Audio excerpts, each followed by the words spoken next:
సర్లేనమ్మా ఎండగుంది, ఎండ నెత్తిమే తెలియాల్సింది కదా. రామనాయుడు స్కూల్లోనంట వెళ్ళిపోదామని చూసి వచ్చామండి. వాళ్ళు బాగానే పాపం పార్క్ లో కూర్చోండి అమ్మా ఎండ తగిలేస్తున్న పార్క్ లో కూర్చోబెట్టారు, గేట్ల దగ్గర వేసారు. సాయంత్రం 5 అయిందండి, ఎక్కడి నుంచో గేట్ల మీద గెంతుకొని జనాలు వచ్చేసారండి. వచ్చేసిన తర్వాత మేము ముందునే ఉన్నామండి, 100 మంది. తర్వాత మేము ఈ తోమిసలాట్లో వాళ్ళు సిబ్బంది సర్దుకుంటున్నారండి లైన్ గురించి. లైన్ గురించి సర్దుకుంటుంటే వీళ్ళు లైన్ వదిలేస్తారని వాళ్ళు చెప్తున్నారు. 12 గంటలకు వదులుతాము, అందరూ కూర్చోనే చెప్తుంటే లైన్ వదిలేస్తారనుకోని వీళ్ళందరూ కలిసి గేట్లు బద్దలు కొట్టేశారండి. గేట్లు బద్దలు కొట్టి తీసేస్తే వెనకాతలు ఉన్న వాళ్ళు అందరూ తోసుకొని వచ్చేసి చల్లా చెదురైపోయాం. మా పిల్లలు ఇంకా వస్తున్నారు అనుకున్నామండి, వెనక ముందు అయిపోయి వస్తున్నారు అనుకున్నాం. 12:30 వరకు నాకు తెలియదండి, చచ్చిపోయేదండి. 12:30 వరకు తెలియదండి, చనిపోయింది. వాళ్ళు మేము 5గురు వచ్చామండి, వైజాగ్ నుంచి. మా మరదలండి, కూతురు అవుతుంది, తమ్ముడు భార్య. వాళ్ళకి ఏం చెప్పాలి, వైకుంఠ ఏకాదశి దర్శనకు వచ్చామండి. ఆఖరికి వాళ్ళకే సరిగాని పంపించేస్తుండండి, ఇంటికి ఏం తీసుకెళ్లాలని. వాళ్ళ పిల్లలకి ఏం చూపించాలి, వాళ్ళకి పిల్లలకి ఏం చూపించాలి, అలా అమ్మడే నా తమ్ముడికి ఎలా చూపించాలి పిల్లాన్ని. నన్ను నమ్ముకుని వెనకలు పంపించారు, నేను వాళ్ళకి ఏం చూపించాలి. తిరుపతిలో వైకుంఠ ద్వార దర్శనం టోకెన్ల జారీలో అపశృతి చోటు చేసుకుంది.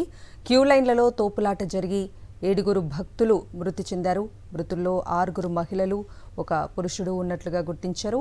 ఈ ఘటనలో 34 మందికి పైగా భక్తులకు గాయాలయ్యాయి. తొక్కిసలాటలో 1 మహిళ చనిపోగా మిగతా వారు చికిత్స పొందుతూ ఆసుపత్రిలో మృతి చెందారు. మరో 34 మందికి పైగా చికిత్స పొందుతూ ఉన్నారు. ఇందులో 5 తీవ్ర గాయాలయ్యాయి. మృతి చెందిన వారిని విశాఖపట్నానికి చెందిన లావణ్య, స్వాతి, శాంతి, రజని, రాజేశ్వరి, నర్సరావుపేటకు చెందిన బాబునాయుడు, తమిళనాడుకు చెందిన మల్లిగా, నిర్మలగా గుర్తించారు.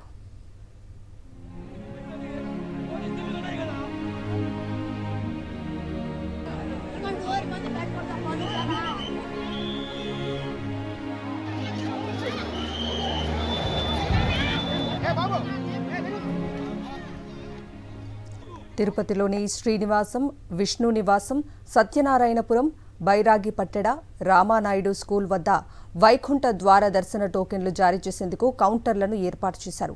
గురువారం ఉదయం 5 గంటల నుంచి కౌంటర్లలో టోకెన్లు జారీ చేయాల్సి ఉంది. అయితే బుధవారం సాయంత్రానికే పెద్ద సంఖ్యలో భక్తులు కౌంటర్ల వద్దకు వచ్చారు. దీంతో వారిని పోలీసులు అదుపు చేయలేకపోయారు. క్యూ లైన్లలోకి భక్తులను అనుమతించకపోవడంతో పోలీసులతో వాగ్వాదానికి దిగారు. భక్తుల పట్ల పోలీసులు దురుసుగా ప్రవర్తించారు. పోలీసుల తీరుపై భక్తులు ఆగ్రహం వ్యక్తం చేశారు.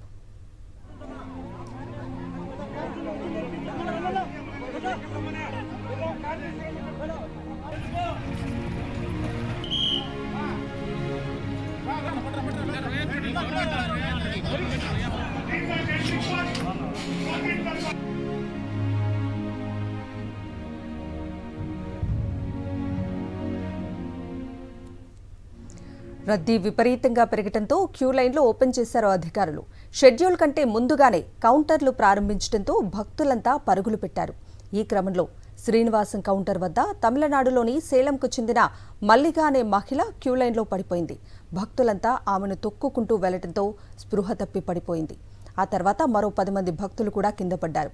ఎట్టకేలకు స్పందించిన అధికారులు గాయపడ్డ భక్తులను అంబులెన్స్లలో స్విమ్స్ ఆసుపత్రికి తరలించే ఏర్పాట్లు చేశారు. ఆసుపత్రికి తరలిస్తుండగా మల్లిగా మార్గ మధ్యలోనే మృతి చెందింది.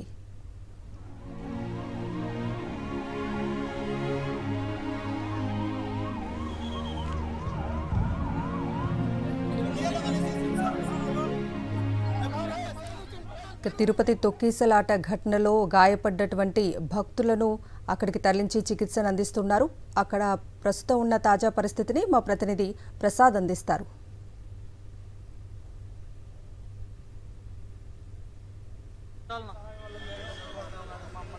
వైకుంఠ ద్వార దర్శనానికి వచ్చి తొక్కిసలాటలో దాదాపు 7 మందికి పైగా భక్తులు ప్రాణాలు కోల్పోయిన పరిస్థితి ఉంది. దీంతో ఈ తొక్కిసలాట కారణాలు ఏంటి, అసలు భక్తులు ఒక్కసారిగా గుమ్ముకూడిన అక్కడ పోలీస్ అధికారులు కావచ్చు, టీటీడీ అధికారులు కావచ్చు ముందుగా ఎందుకు చేయలేకపోయారు, వాళ్ళని ఎందుకు క్యూ లైన్ లోకి ఒక్కసారిగా వదిలేశారు అనే అనుమానాలు మరి అక్కడ నిన్న ప్రత్యక్షంగా ఉన్న కొంతమంది భక్తులు మనతో పాటు వాళ్ళని అడిగి మరింత సమాచారం తెలుసుకునే ప్రయత్నం, అసలు నిన్న ఏం జరిగింది, ఎలా జరిగింది అనే అంశాలు ఒకసారి మాటల్లోనే తెలుసుకునే ప్రయత్నం చేస్తారు. చెప్పండి.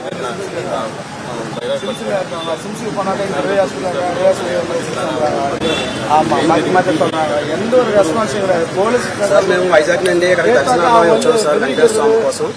మేము పద్మావతి పార్క్ లోని మేము అందరినీ పోలీసులు పద్మావతి పార్క్ లోని టికెట్ల కోసం అని అందరినీ పెట్టేశారు సార్. ఆ టికెట్లు ఇచ్చే సమయానికి అది 9-8:30 సమయంలోనే అందరిని ఒకసారి మూకండగా వదిలేయడం వల్ల మా తాలూకా ఆవిడ ఈవిడ భార్య ఆవిడ హఠాత్తుగా తోపులాట్లు చిక్కుపోయి చనిపోవడం జరిగింది. ఆ చనిపోయిందని కూడా మాకు తెలియదు సార్. కాకపోతే ఏంటంటే మేము ముందు వెనక అయిపోవడం వల్ల తోపులాట్లోని ఆవిడ టికెట్ల కోసం వెళ్ళిపోయింది కదా, ముందు కూడా లైన్ లో మేము అనుకున్నాం తప్పించి అన్ని జరిగాయని అనుకోలేదు. మేము కూడా వెళ్ళిపోయి లైన్ లో వెళ్ళిపోయి టికెట్లు తీసుకున్నాం సార్. టికెట్లు వైకుంఠ టికెట్లు అన్ని తీసుకున్నాము. ఆ టికెట్లు కూడా మా దగ్గర ఉన్నాయి సార్, అన్ని చేసుకున్నాము. బయటకు వచ్చి చూస్తే ఇప్పుడు కనబడట్లేదు. ఇప్పటికే దాదాపు మాకు సమయం 10:30 దాటేసింది సార్. ఇంకా చూస్తే ఈలో 11 కూడా జరిగింది. ఆ తర్వాత సెల్ ఫోన్ లో మీ మీడియా సహకారంతో మాకు వాట్సాప్ లో వచ్చింది సార్ ఈ కథనం, ఆవిడ చనిపోయినట్లుగా. అప్పుడు అది మేము చూసి ఈ రియా హాస్పిటల్ రావాల్సి వచ్చింది. వచ్చిన తర్వాత ఈ రియా హాస్పిటల్ వాళ్ళు చనిపోయింది మార్చిలో పెట్టేశాము అని చెప్పారు సార్. అది కూడా మీరు మాకు ఆ వాట్సాప్ లో మీరు ఆ ఫోటోలు అవి పంపించకపోతే మాకు అది కూడా తెలియదు సార్. ఆ మీడియా సహకారం ఉండడం వల్ల మేము ఈ మాత్రమైనా సరే మేము తెలుసుకోగలిగాము.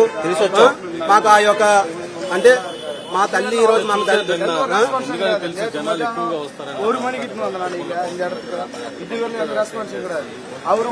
సార్ పోలీస్ అనే వాళ్ళు అక్కడ ముందుకుంటా ఆ పార్కులో అంతమందిని పెట్టేశారు, కానీ ఎవరు కూడా అక్కడ రక్షణ ఇవ్వడానికి ఏ పోలీసులు లేరు సార్. ఆ తర్వాత తొక్కిసలాట జరిగిన తర్వాత అందరూ చనిపోయిన తర్వాత వీళ్ళు వచ్చారు సార్, అక్కడ ఎంట్రన్స్ అయ్యారు సార్ పోలీసులు. అప్పటి వరకు పోలీసులు అయితే లేరండి, బయట ఉన్నారు, లైన్ల దగ్గర ఉన్నారు అన్నమాట వాళ్ళు. ఈ పార్కుల్లోనైతే లేరు. కాకపోతే అక్కడ సీసీ కెమెరాలు ఓపెన్ చేసి మీరు చూసుకోవచ్చు సార్, మీకు తెలిసిపోద్ది అప్పుడు ఉన్నారో లేరో వాళ్ళు అక్కడ. అందువల్ల ఈ ప్రమాదం జరిగింది, కానీ ఊరికనే జరగలేదు సార్. అది ఏమంటే ప్రభుత్వం అని నిందిస్తారు, కానీ ఎవరి డ్యూటీ వాళ్ళు చేస్తే ఏది ఉండదు సార్, ఏది ఉండదు. ఎవరి డ్యూటీ వాళ్ళు చేస్తే ఏది ఉండదు సార్. కూడా నిన్న తొక్కిసలాట్లో కూడా మరణించిన పరిస్థితి సార్. వాళ్ళ మాటల్లో తెలుసుకునే ప్రయత్నం చేస్తాం. చెప్పండి అసలు ఏం జరిగింది? మా వాడి పేరు క్రాంతి అండి. మా వాడు కొంచెం ముందుకు పంపిస్తే మేము వెనకున్నాము. అయితే ముందుకు వెళ్ళిపోయింది కదా అనుకోండి మేము వెనక మేము దూరాము. దూరిన తర్వాత మా మాట ముందు ఉంటుందని చెప్పి మేము కూడా లైన్లోకి వెళ్ళిపోయాము. ఇక టికెట్లు కూడా మాకు వైకుంఠ దర్శనం కూడా టికెట్లు మేము తీసుకున్నాము. వైకుంఠ దర్శనం కూడా మేము టికెట్లు తీసుకున్నాం. నేను మా అబ్బాయి సాయంత్రం 6 గంటలకు వచ్చారు సార్. వైకుంఠ దర్శనం కూడా టికెట్లు తీసుకున్నాము. ఈలోగా మా నెత్తుకుంటూ రాత్రి 11 అవుతుంది నెత్తుకుంటున్నాం. అలా నెత్తుకొని ఎక్కడికైనా నెత్తుతుందని చెప్పి మా స్వామి ఫోటో సెల్ చూపించి మా ఆవిడ ఫోటో చూపిస్తే పోలీసు ఆవిడ అన్నది మీ మాతేనా అంబులెన్స్ తీసుకెళ్ళిపోయి అన్నారు. అంబులెన్స్ తీసుకెళ్ళిపోతానంటే గొప్పమని వచ్చి ఇక్కడికి వచ్చి లేకపోతే ఇక్కడికి వచ్చి చూసాను లోపల లేదు. ఇక లేకపోతే మళ్ళీ అక్కడికి వెళ్ళిపోమన్నారు. అక్కడ చూసాను అక్కడ లేదు. ఈలోగా బయటకు వచ్చి లోపలికి తెల్లనే కదా మాకు వీడియో వచ్చింది స్వామి. మా మాత ఫోటో అది వచ్చింది మాట. ఆ ఫోటో వచ్చిన వాళ్ళు మాకు తెలిసింది. గొప్పగా మనం ఇక్కడికి వచ్చిన తర్వాత మీ మాత వీళ్ళంతా పోలీసులు వచ్చి అంటే బాడీ పోస్ట్ మార్టం వెళ్ళి అక్కడికి మార్చికి వెళ్ళిపోయారు. చూపించాలి కదా మా ఆవిడ కాదు కనీసం ఇదే ఉంటుంది కదా, ఎవరైనా ఉంటుంది. నాకు జరిగింది కొన్ని బట్టలు ఉంటాయి, ఇవి ఉంటాయి, ఇది ఉంటాయి, ఇది వేసుకుంది వాళ్ళ ఆవిడ పడిపోయింది. ఏంటి రెస్పాన్సిబుల్ ఏంటి ఎవరి తాలిగా ఉన్నారు ఏంటని మంచి మరి జరగాలి కదా. చేయలేదు ఇన్ఫర్మేషన్ అంటే ఫస్ట్ మా ఆవిడ పడిపోయిన తర్వాత ఇంకా ఒక్క కామ పైప్ అని చెప్పి తీసుకొచ్చారు. ఇంకా రాను ఇంకా అలా పెరిగిపోయి ఇది కొంప అయిపోయింది, పడిపోయినా కొంప అయిపోయింది. చెప్పండి మీరు అసలు దాదాపు అనేక మంది పరిస్థితి వాళ్ళ వైఖరాల గురించి ఇంతవరకు ఎలాంటి రెస్పాన్స్ లేదు సార్. వాళ్ళు దర్శనానికి వెళ్ళేవాళ్ళు, వాళ్ళు దర్శనానికి వెళ్ళిన తర్వాత ఒకేశ్వరికి వదలడం వల్ల తొక్కులాట జరిగి ఒక అమ్మాయి ఆమెకు శాంతి అనే అమ్మ మాట చనిపోయింది వాస్తవం. వాళ్ళు మాచర్లో తోయాల్సిన అవసరం లేదు. వాళ్ళు పోయి వెళ్ళిన తర్వాత మాచర్లో చూసినా కానీ ఎలాంటి రెస్పాన్స్ చూపించడం లేదంట. ఇక్కడికి వెళ్ళి సిమ్స్ లోకి వెళ్ళమన్నారు. సిమ్స్ లో నుంచి మళ్ళీ రివేకి పంపించారు. నేను నైట్ నుంచి ఇక్కడే ఉన్నాను, వాళ్ళు ఇక్కడే ఉన్నారు. నేను చెప్పాను సరే ఎక్కడ ఒకటి చూస్తామండి అనేసి. వాళ్ళకి ఎలాంటి రెస్పాన్స్ చేయలేదు. కాబట్టి ఆధార్ కార్డులు ఉన్నాయి కదా సార్, క్యూలో పంపిస్తారు, ఏ తాలూకా ఎక్కడి నుంచి వస్తారు అని అన్ని మీరు కనిపెడతారు. కాబట్టి మీ పేపర్ ద్వారా మీ విలేకరుల ద్వారా తెలుసుకొని ఇంత దూరం వాళ్ళు 11:30కు వచ్చారు ఇక్కడికి. మీరు లేదంటే ఎలాంటి రెస్పాన్స్ లేదు. పోలీసులు కూడా వైక్రమం బాగలేదు సార్. ఈ ప్రభుత్వం ఏమి చేయటం లేదు. లైన్లో ఏమి వదులుతారు సార్? క్యూలో అక్కడక్కడ మీరు నిలబెట్టుకొని ఉంటారు కదా. ఎలాంటి రెస్పాన్స్ లేకుండా అందరిని తోసుకొని పంపించచ్చు కదా సార్. ఒకేసారి మా మేకల మందల లాగా తోసేయడము, దానివల్ల 25 మంది ఇన్సూరెన్స్ సరిపోయింది సార్. ఇప్పటికి 29 మంది దాకా ఇక్కడికి వచ్చి 4 మృతి అయ్యారు రే హాస్పిటల్లో. ఇక్కడే ఇంకా 4 లోగా ఉన్నారు. వాళ్ళకి ఇంతవరకు ఎలాంటి రెస్పాన్స్ లేదు. మీ ద్వారా మాకు సహాయం చేయాలని అందరం చూస్తున్నాం. మనం ఇక్కడ ఇలా వైజాగ్ నుంచి వచ్చారు వీళ్ళందరూ కూడా ఎంతో సోమవారి వైకుంఠ ఏకాదశి నాడు సోమవారం దర్శనం చేసుకుని ఆయన ఆశీస్సులు కావాలని కూడా మొక్కుకోవడానికి వచ్చారు. టికెట్లు కూడా తీసుకున్నారు. కానీ ఒక్కసారిగా ఇది జరిగిన తోపులాట్లో తమ కుటుంబ సభ్యులను పోగొట్టుకోవడం అనేది చివర వాళ్ళకి ఆవేదన చెందే విధంగా చేస్తుంది. ఇక్కడ చూస్తున్నాం ఇలా తల్లి ఎంతో ముద్దుగా పెంచుకున్న తల్లి ఇప్పుడు లేదు అనే వార్త వినిపించింది. వాళ్ళ పరిస్థితి ఏంటి? ఇంత దూరం వచ్చారు దేవుడు ఎలా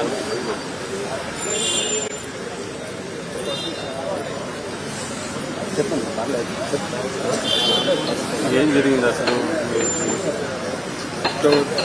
క్రౌడ్ ఎక్కువ ఉందనేసి ముందే పంపిస్తే మేము వెనకుండా ఉన్నాం. మేము తర్వాత మా అమ్మగారు వెళ్ళిపోయారని చెప్పేసి నేను కూడా వెళ్ళిపోయాం. బయటికి వెళ్ళిపోయి టికెట్ కోసం లైన్ కోసం టికెట్లు వెతుకుతున్నాను. దొరకట్లేదు. మైకిల్ చేయించమంటే గంట సేపు దాకా చేయించలేదు. తర్వాత చేయించారు.